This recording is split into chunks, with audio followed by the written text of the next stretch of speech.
All right, we're going to be moving on to some additional advanced techniques, but before we move on, I wanted to bring up the fact that let's say we have a whole big box of text, all right, and I'm just going to shrink this down so not all of the text can show.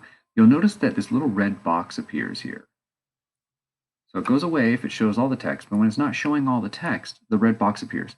We can click on that and then click somewhere else. I'm going to kind of just go right next to this box, and it will continue it. If it still doesn't, and you'll notice this big thick line sort of says, oh, hey, it continues from here to there. If we still can't show it all, we'll get another little, box. We can, I don't know, I'll just go over here just for the heck of it. And so you can keep continuing your text in various places. So I realized I forgot to mention that earlier. So we're going to get rid of all that. We're going to talk about.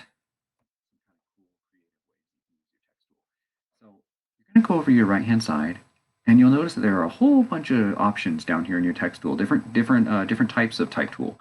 So let's choose area type tool. But you know what? To use this, we'll actually need a shape. So you can either I'm going to take my pencil, and I'm going to just create a wacky shape. It's a blob. Now I'm going to go to the area text tool. I'm going to click on the path, and it's going to fill that wacky shape with text. That's kind of cool, right? Next is type on a path tool. So for that, we'll need a path. All right,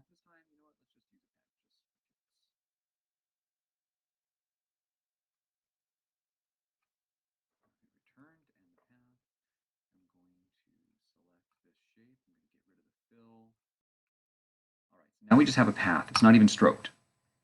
Now let's go to that type on a path tool, click on it, and boom, it just types along the path. It follows the path. Kind of cool. I actually use this tool, both these tools fairly often when doing vertical type tool does exactly what it says. It just gives you vertical type. It's pretty simple. Vertical area type tool will fill a shape, but it'll fill it with vertical type. So let me just do another little pencil blob. There we go. It might not look great, but oh, oops, I feel like that was the wrong. Oh, this is the vertical type tool. Okay, so it traces the path. Oh yeah, I did click the wrong one. I wanted vertical area type tool. Okay, let me hit undo.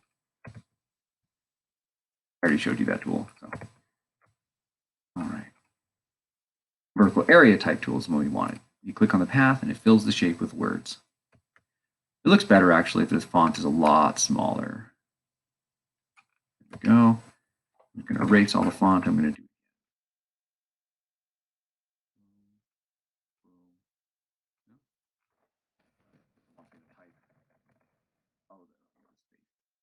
anyway, you can manipulate it all you want. All right, vertical type on a path tool. So I feel this works best when you have sort of like a vertical line.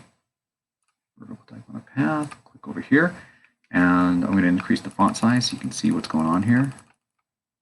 Oops. There we go. So you can see it did exactly what the type to a path tool does, but it uses vertical text. Last but not least is the type touch tool, but actually if you're using a laptop, you don't typically use this. This is specifically for people who are using some kind of tablet like an iPad or something like that. Photoshop's one big weakness for years was there was no way to use it on a tablet. You always had to have a PC, but now they've changed it. They're getting with the program on that, so that's a good thing. All right. So that's it for the type tool. Another part of your assignment this week is to give me a written document. You can include an image. Try to get creative with it and include not each one of these.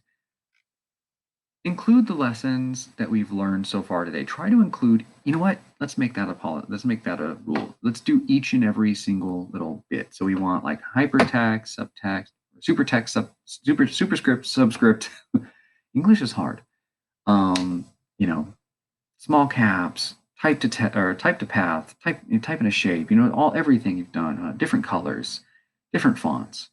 Just cram as much and do it as you can, and try to make it work. Don't make it ugly. I mean, it might have turned out ugly, but that's okay.